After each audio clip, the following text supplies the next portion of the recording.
we've been a bit naughty, I think, with literacy. We've defined it, like so much we've done in education, we've defined rather narrow corridors and said this is success. You know, you'll pass down this corridor and you'll be successful. And mostly that's been notational form and the ability to, what's it they used to say, read, learn and inwardly digest, you know, is the famous phrase, you know. Actually, literacy is much broader than that, and I've been quite fascinated to see just how literate children are.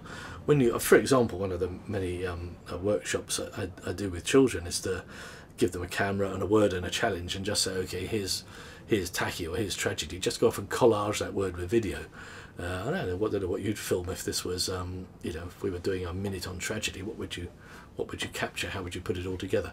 It turns out they're extraordinarily literate.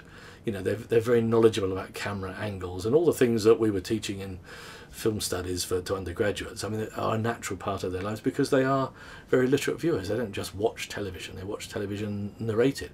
If you listen to children, they've always got a view about what happened.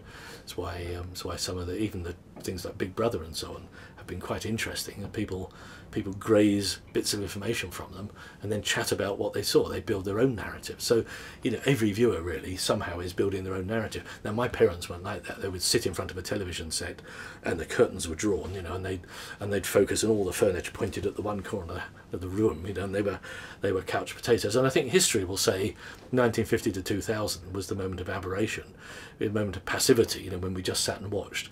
Kids don't want to watch, they want to do, they want to make. They can't watch television without wanting to make it themselves. They no sooner seen a drama than they're out acting it through with their friends and enjoying it.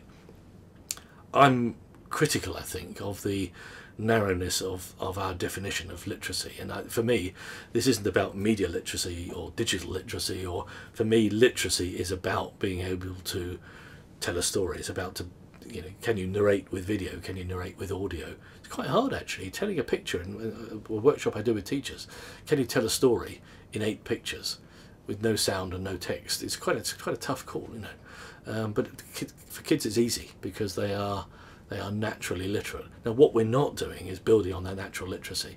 It's a bit like they all turned up at school able to read and write, and we said, well, that's job done. I mean, it isn't job done. We try and build on that. We introduce them to poetry, to extraordinary literature. We introduce them to controversial literature.